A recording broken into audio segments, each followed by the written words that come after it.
Que bom vê-lo aqui mais uma vez. Meu nome é André e você está no canal Palavra de um Amigo.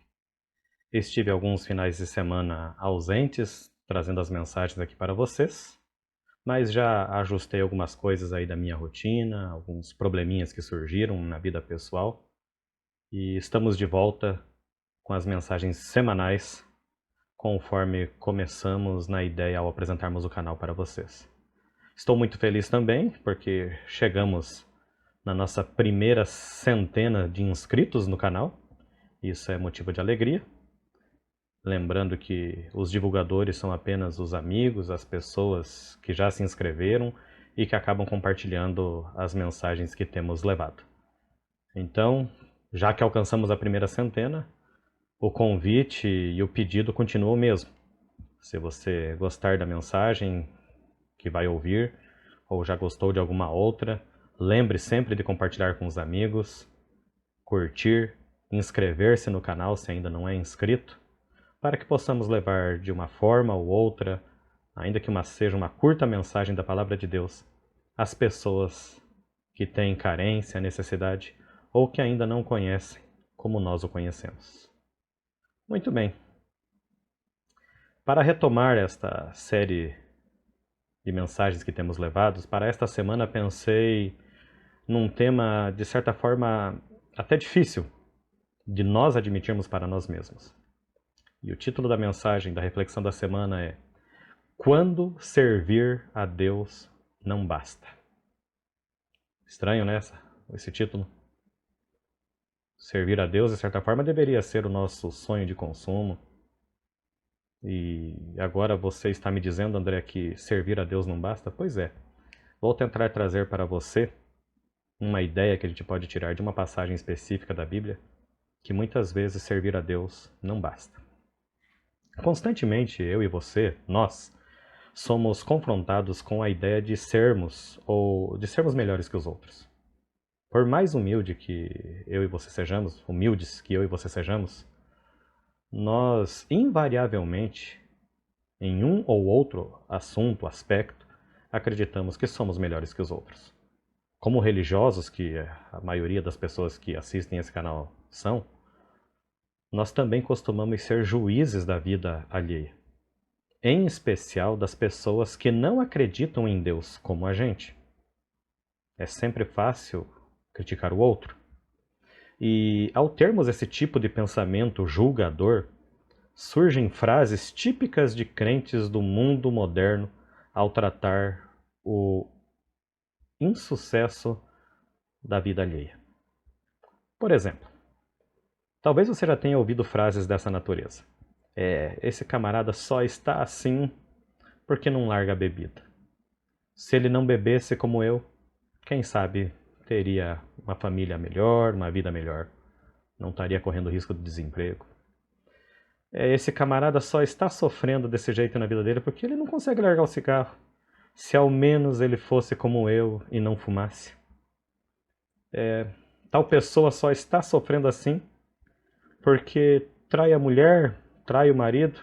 Se ao menos ele fosse fiel como eu sou fiel.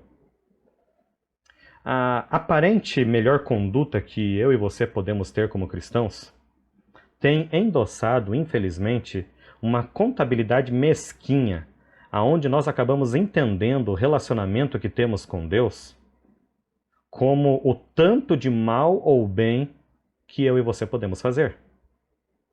Você lembra da proposta de uma parábola de Jesus, da oração do fariseu e do publicano? Eu gostaria de ir com você até o capítulo 18 do Evangelho de Lucas, para nós lermos esta parábola. Lucas, capítulo 18, versos 9 a 14. Eu estou localizando aqui na minha Bíblia e vou ler com você para nós relembrarmos alguma coisinha, porque Jesus já tratou desse assunto. Capítulo 18 do Evangelho de Lucas, dos versos 9 ao 14. Eu leio assim aqui na minha Bíblia. Propôs também esta parábola a alguns que confiavam em si mesmos, por se considerarem justos, e desprezavam os outros. 2 homens subiram ao templo com o propósito de orar. Um, fariseu, e o outro publicano. O fariseu posto em pé orava de si para si mesmo desta forma: Ó Deus, graças te dou porque não sou como os demais homens, roubadores, injustos e adúlteros, nem ainda como este publicano. Jejuo 2 vezes por semana, dou o dízimo de tudo quanto ganho. O publicano, estando em pé, longe, não ousava nem ainda levantar os olhos aos céus, mas batia no peito, dizendo: Ó Deus, sê propício a mim, pecador. Outras versões dizem: Ó Deus, tem misericórdia de mim, pecador. Digo-vos que este desceu justificado para a sua casa, publicano, e não aquele, porque todo aquele que se exalta será humilhado, mas o que se humilha será exaltado. Desta passagem nós poderíamos tirar inúmeras aplicações, mas lembre que a proposta que fiz na mensagem, na reflexão dessa semana para você é: quando servir a Deus não basta. Aqui nós encontramos um problema que Jesus destacou, o contraste entre o fariseu, a oração do fariseu e a oração do publicano. Nesta parábola existe uma condenação clara a confiar em si mesmo. E quando eu falo em confiar em si mesmo, eu não estou falando aqui de autoestima. Esta é importantíssima na vida de quem é cristão, de quem não é cristão. Eu preciso ter autoestima e das boas, alta, renovada. Aqui eu estou me referindo àquele sentimento de autossuficiência que reina, infelizmente, em muitos de nós. Você consegue imaginar uma pessoa autossuficiente aceitando o convite do Evangelho para arrepender-se? Você consegue imaginar uma pessoa autossuficiente acreditando em juízo? Como assim? Eu? Com toda esta fala, queridos amigos que estão assistindo este vídeo, eu estou querendo chamar insistentemente a sua atenção para o título da reflexão dessa semana. Quando servir a Deus não basta. E para explicar melhor aonde eu quero chegar com esta provocação para você, eu gostaria de levá-lo na Bíblia, só que agora no livro de 2 Crônicas. Os livros lá das crônicas dos reis de Israel. 2 Crônicas, capítulo 25, dos versos 1 a 14, nós vamos ler uma história bem interessante. Vamos ler a história de um dos reis, não é dos mais famosos, dos reis de Israel, de Judá, mas uma história que vai trazer a aplicação que a gente precisa para entendermos a proposta feita na reflexão dessa semana. 2 Crônicas, capítulo 25, nós vamos ler dos versos 1 ao 14. Era Amazias da idade de 25 anos quando começou a reinar, e reinou 29 anos em Jerusalém. Sua mãe se chamava Jeoadã, de Jerusalém. Fez ele o que era reto perante o Senhor, não porém com inteireza de coração. Uma vez confirmado o reino nas suas mãos, matou os seus servos que tinham assassinado o rei, seu pai. Porém os filhos deles não matou, mas fez segundo está escrito na lei, no livro de Moisés, no qual o Senhor deu ordem dizendo: os pais não serão mortos por causa dos filhos, nem os filhos por causa dos pais. Cada qual será morto pelo seu pecado. Verso 5. Amazias congregou a Judá e o pôs segundo as suas famílias, sob chefes de 1000, chefes de 100, por todo Judá e Benjamim. Contou-se de 20 anos para cima e achou 300.000 escolhidos capazes de sair à guerra e manejar lança e escudo. Também tomou de Israel a soldo 100.000 homens valentes por 100 talentos de prata. Presta atenção nessa sequência da história, ela é importante. Porém, certo homem de Deus, um profeta, veio a ele dizendo: ó rei, não deixes ir contigo o exército de Israel, porque o Senhor não é com Israel, isto é, com os filhos de Efraim. Porém, vai só, age e sê forte. Do contrário, Deus te faria cair diante do inimigo, porque Deus tem força para ajudar e para fazer cair. Disse Amazias ao homem de Deus: que se fará, pois, dos 100 talentos de prata que dei às tropas de Israel? Respondeu-lhe o homem de Deus: muito mais do que isso pode dar-te o Senhor. Então separou Amazias as tropas que tinham vindo de Efraim, para que voltassem para casa, pelo que muito se acendeu a ira deles contra Judá, e voltaram para casa ardendo em ira. Animou-se Amazias e, conduzindo o seu povo, foi-se ao vale do Sal, onde feriu 10.000 dos filhos de Seir. Também dos filhos de Judá prenderam vivos 10.000 e os trouxeram ao cimo de um penhasco, de onde os precipitaram de modo que todos foram esmigalhados.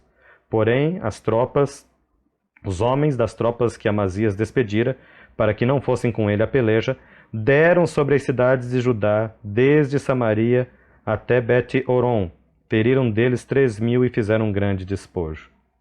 Vindo Amazias da matança dos Edomitas, trouxe consigo os deuses dos filhos de Seir, tomou-o por seus deuses, adorou-os e lhes queimou incenso. Que história! Eu não sei se você já tinha parado para prestar atenção no relato, na história deste rei em particular de Judá, o rei Amazias. Preste atenção que na Bíblia, conforme lemos, ele começou a reinar com 25 anos e reinou 29 anos em Jerusalém, fala o nome da sua mãe, e diz que ele fez o que era reto aos olhos do Senhor, porém, não com inteireza de coração. Lembra que eu propus, como título da mensagem, a reflexão dessa semana, quando servir a Deus não basta? Não basta servir a Deus se não for com inteireza de coração. Este foi o problema de Amazias, o personagem que acabamos de ler o trecho da história da vida dele em 2 Crônicas, capítulo 25. Ele seguiu as ordens de Deus, obedeceu, mas não com inteireza de coração. Preste atenção na história que a Bíblia mesmo apresenta no relato que nós lemos, para tentar nos explicar o porquê do autor bíblico ter feito esta observação que ele não estava com inteireza de coração.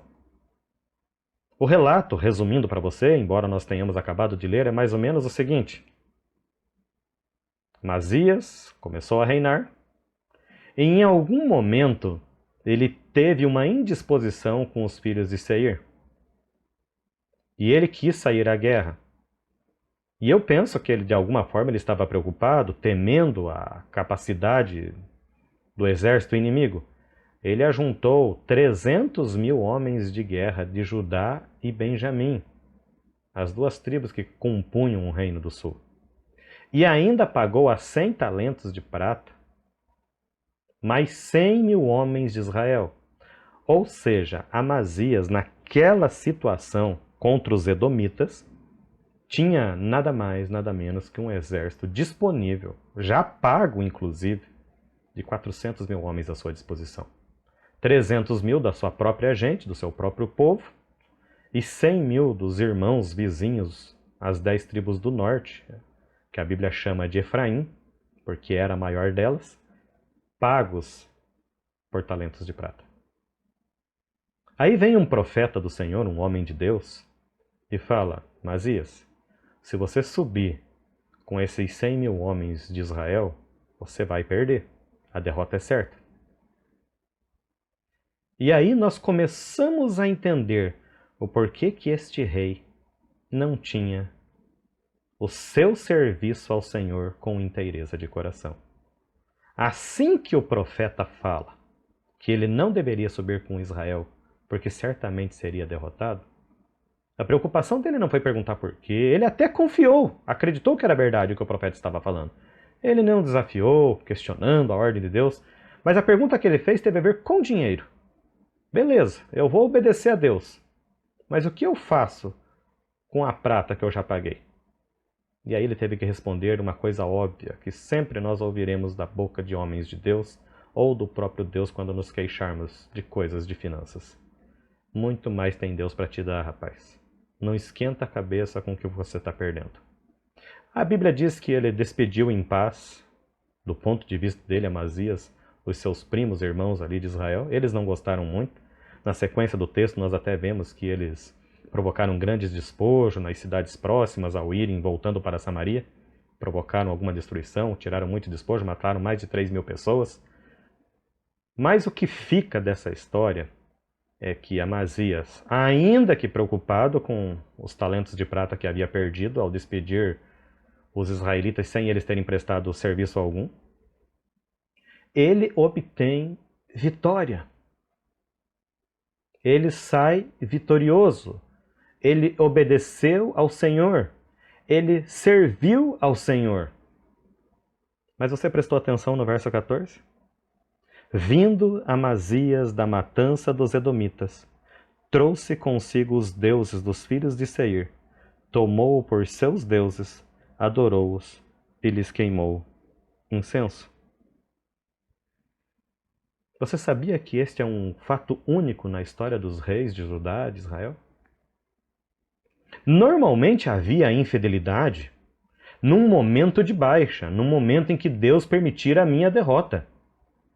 Este é o único caso da história dos reis de Judá, onde um rei obtém vitória e comemora a vitória dada pelo Senhor Deus com a idolatria. E aí eu insisto, servir a Deus não basta.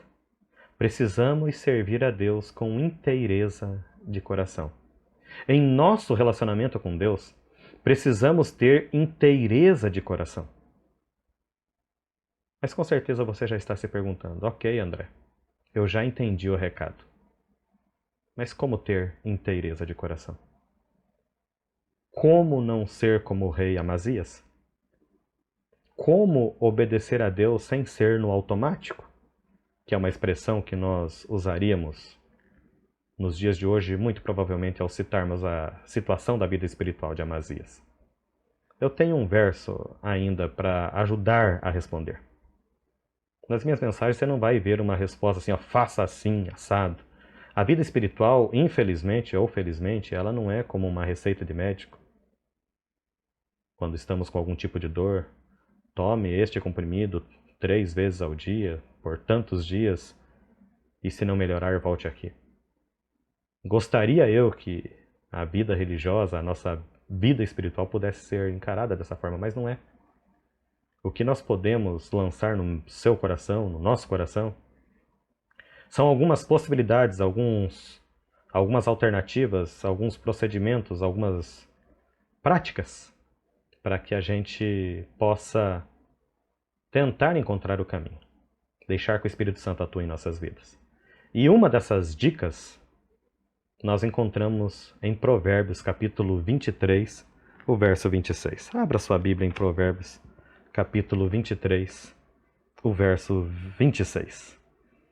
Dá-me, filho meu, o teu coração, e os teus olhos se agradem dos meus caminhos. Os teus olhos se agradem dos meus caminhos, no texto original em hebraico, ele sugere a ideia de praticar os meus caminhos. Que os teus olhos se agradem é praticar. Fica até, de certa forma, claro para nós, com outros pensamentos podemos ter. Aquilo que nos agrada, nós praticamos.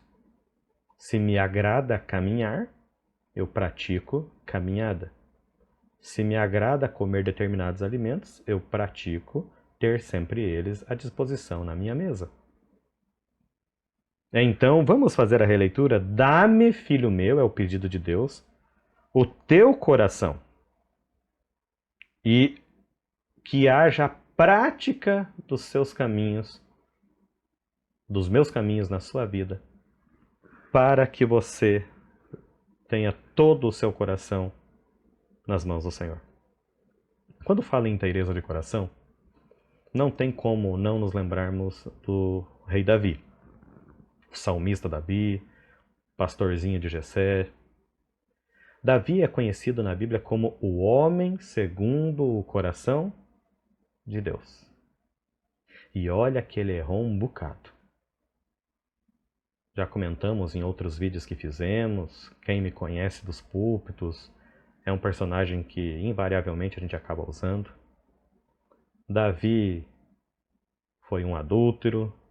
Davi assassinou um homem para encobrir o seu ato falho de adultério. Davi cometeu alguns erros, grandes erros, que talvez muitos de nós, que temos até medo de perder a salvação e devemos nos preocupar sim com isso, jamais cometeremos enquanto vivermos. Tem muita gente que vai se perder sem nunca ter matado ninguém. Mas tem muita gente, como Davi, que até assassino foi e que encontrou graça diante do perdão e da misericórdia de Deus. Qual a diferença? É aqui que eu quero chegar com você. Servir a Deus não basta se não for para ter inteireza de coração. Eu não sei você, mas essa pandemia revelou alguma coisa ruim, ao menos para mim. Infelizmente, muitas vezes nós somos sufocados por uma rotina. Aquilo que chamaríamos até de uma rotina saudável. O que eu quero dizer com rotina saudável? Permita-me ilustrar com a vida nossa de adventistas do sétimo dia, mas você que é cristão de outra denominação e que está assistindo esse vídeo, com certeza dentro da sua vida religiosa, você tem uma rotina, ir na missa, ir aos cultos em determinados dias. E durante a pandemia, que ainda estamos vivendo, com algum afrouxamento, alguns retornos a isolamento, né? Há uma certa incerteza ainda de como realmente proceder, mas esse período de pandemia que estamos vivendo, ele alterou as nossas rotinas, as rotinas saudáveis que tínhamos. E por rotina saudável aqui eu estou me referindo, por exemplo, um adventista, todo sábado íamos à igreja. Todo sábado você tinha um programa a realizar. Todo sábado você tinha atividades a desempenhar. Se você era líder, você tinha um papel, você tinha aonde ir. Uma rotina saudável, insisto em dizer. Você tinha os cultos de domingo à noite, você tinha os cultos de quarta, você tinha estudos bíblicos nos sábados à tarde, você tinha algum projeto social aos domingos. Nós tínhamos uma rotina e de uma hora para outra eu e você não podemos fazer nada disso. Para nos mantermos vivos, diminuirmos as chances desse vírus temido se proliferar numa escala que os hospitais não dariam conta, por autoridades governamentais nós fomos orientados e estamos ainda sendo orientados a ficarmos em casa, a evitarmos aglomerações e essa história toda que você conhece. E essa história toda que você conhece tem feito com que a gente mude a rotina, inclusive aquela rotina saudável. Deixar de fazer aquilo que a gente não gostava, ir à academia, quem sabe, para os preguiçosos como eu. Talvez a pandemia serviu como uma desculpa oficial para aquilo que você já não queria. Agora, aquilo que nos fazia bem, que era confortável para nós, tem prejudicado a nossa rotina de fé. Tem pessoas que não estão sabendo ter uma vida espiritual sem ir à igreja. E usei uma expressão com um amigo da igreja, conversando essa semana. Os crentes estão vivendo a sacudidura, uma amostra grátis, uma avant-première da sacudidura.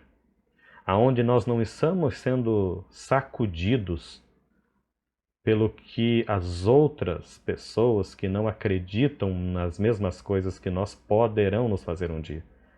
É a sacudidura mental, individual, sobre como temos levado a nossa vida espiritual. Se você olhar para a tua vida espiritual no período de pandemia que começou no mês de março, você está melhor ou pior do que quando começou a pandemia? Ou será que temos sido como o rei Amazias? Apesar de estarmos desfrutando grandes bênçãos, afinal de contas, eu e você ainda estamos vivos, nenhum acidente nos acometeu, não morremos. Pessoas morrendo de Covid em todos os estados, em todas as cidades. Queridos nossos perdendo a vida, muito próximos mesmo de nós. E você, a despeito da dor que você possa estar enfrentando, você está vivo. não lhe faltou o pão, não está lhe faltando alimento, apesar da alta absurda dos preços dos alimentos. O mundo está um caos, o cenário está altamente desfavorável, mas eu e você ainda podemos agradecer. Mas será que não estamos adorando os ídolos de Seir? Quando a gente lê a história de Amazias, parece que esse rei fez uma coisa absurda. Nossa, eu jamais faria igual. Como ele pôde ser capaz? A pergunta que eu faço, será? Olhe para você. Ao preparar a reflexão dessa semana, eu fiz o meu exercício individual. E tudo que eu proponho de provocação para você, eu primeiro provoco a mim mesmo. Eu trabalho num serviço essencial, eu sou bancário, eu e a minha equipe de bravos guerreiros, desde que começou a pandemia, estamos trabalhando. Assim como os policiais, atendentes de supermercado, profissionais de saúde e várias outras profissões, não paramos. O home office foi uma opção que chegou em pequena escala para a nossa realidade. Precisamos atender ao público com os devidos cuidados e tal. Não peguei Covid. Posso pegar. Não sou melhor que ninguém por ser crente, mas até agora não peguei. Minha família também ninguém pegou. Minha mãe, familiares que estão em outros estados, estão todos bem, com seus problemas, com suas dificuldades. Ninguém da família com nenhuma necessidade maior do que já existia antes. A vida está sob controle. Deus tem nos dado vitórias como deu a Amazias. Mas ao olhar daí para a minha vida espiritual, para a vida espiritual das pessoas que eu sei que estão sendo e continuam sendo abençoadas, como ela está?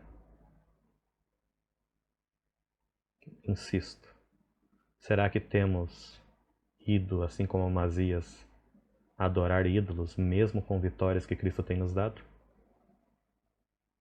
Queridos, servir a Deus não basta. Não é garantia de nada, a não ser que a gente sirva a Deus com inteireza de coração. Nesta vida, as rotinas saudáveis muitas vezes poderão nos ser tiradas, como foram agora. E nós vamos precisar adorar a Deus em espírito e em verdade, e o mais grave, individualmente. Você talvez não vá poder ter daqui para frente a certeza e a garantia de uma congregação para amparar a sua vida espiritual. Você precisa se garantir no teu relacionamento pessoal com Deus. E como é que consegue isso? Provérbios 23, 26 nos deu a dica. Pratique os caminhos que o Senhor te ensina. A vida cristã é uma vida de prática. Eu estive pensando comigo esta semana e descobri que nós nos acomodamos muito facilmente. E isso é perigoso. Nos acomodamos e as inúmeras programações da igreja, seja qual seja o segmento religioso que você segue, nos davam a ideia de que estávamos adorando ao Senhor. E na verdade, eu chego ao atrevimento de dizer que só estávamos preenchendo o nosso tempo. Porque a hora que fomos privados da presença aos cultos, parece que não temos vida religiosa. E a ideia de ir à igreja deveria ser apenas para comemorar as vitórias que nós temos no dia a dia. Ou seja, as vitórias devem continuar acontecendo na nossa vida. Nós apenas não estamos podendo comemorar. E assim como as pessoas que fizeram aniversário, casamento, no auge aí da pandemia, e que deixaram a comemoração para outro momento, mas estão vivendo plenas, felizes dentro das bênçãos que têm recebido, assim deveria estar sendo a vida das pessoas que frequentam igrejas. Deveríamos estar acumulando motivos para, quando voltarmos a comemorar, só seja festa nas nossas reuniões com os nossos amigos e irmãos da igreja. Mas não tem sido isso que a gente tem visto. Os poucos cultos que temos retornado, as frequências diminuíram. Alguns irmãos nem têm ido à igreja, e eu me preocupo, talvez não estejam mais nem assistindo vídeos, as publicações ao vivo de N opções de cultos que nós temos. O vídeo da semana é mais uma reflexão, um desabafo, para que eu e você possamos valorizar mais as bênçãos que nós temos recebido. Que o espírito de Amazias não reine na prática da nossa vida. Que a gente receba bênçãos de Deus e que a gente reconheça essas bênçãos, adorando o único Deus verdadeiro. Que nenhum tipo de ídolo venha interromper ou nos fazer comemorar de forma errônea aquilo que graciosamente Deus tem nos dado. Se temos vitórias em Cristo, é a Cristo que devemos adorar. Se você reconhece que tem sido vitorioso, que bênçãos têm acontecido na sua vida, não deixe que nenhum tipo de idolatria invada a sua vida. Não deixe que a idolatria da ausência aos cultos alcance a tua vida. Deus te conservou vivo até agora. Deus tem colocado comida na tua mesa. Deus tem te dado amigos. Deus tem te dado todo o suporte. A Ele toda a honra, todo o louvor. Volte a frequentar os cultos, meu irmão. Volte a frequentar a missa, você que é católico. Volte a acreditar a tua célula. Volte a se encontrar dentro das regras que a tua cidade está impondo. Volte a congregar. Volte a praticar o caminho do Senhor. Que seja essa a minha tua oração, é o meu desejo para você. Amém. Eu gostaria de orar com você antes de nos despedirmos. Senhor nosso Deus, ajuda-nos, ó Pai. Essa pandemia nos pegou de surpresa. A gente sempre teve convicção e entendimento de que o mundo não estava legal, de que muitas coisas podem acontecer. Nós, como adventistas e outros mais que acreditamos na breve volta literal de Jesus, ansiamos por esse evento, achamos que ele está mais próximo do que nunca, mas isso não nos dá espaço para sermos menos agradecidos. O Senhor disse que muitas coisas ruins aconteceriam antes da volta de Cristo Jesus. O próprio Salvador chamou estas coisas de princípio das dores. E às vezes temo que nós, individualmente como povo, não estamos sabendo encarar nem o princípio das dores. Imagine coisas maiores. E o Senhor optou por precisar de nós para espalhar essa mensagem ao mundo. Nós não podemos esmorecer. Ajuda-nos, ó Pai, a não servirmos a Ti no automático, mas que possamos sempre servi-lo com inteireza de coração. Ajuda-nos a praticarmos os caminhos tão bem detalhados na Sua palavra, e que isso possa trazer segurança para nós, e ânimo e fortaleza para nós e para os que nos rodeiam. Fica conosco, ó Pai. Abençoa-nos. E que ao reconhecermos as Suas bênçãos, ao comemorarmos as vitórias que o Senhor nos concede, jamais tenhamos o espírito de Amazias em nossas vidas. Que a gente não se volte aos ídolos para agradecer as bênçãos que temos recebido de Deus. Se é Deus que nos deu as bênçãos, que o Senhor seja o único digno de honra e louvor de nossa parte. Fica conosco, é a nossa oração em nome de Jesus. Amém.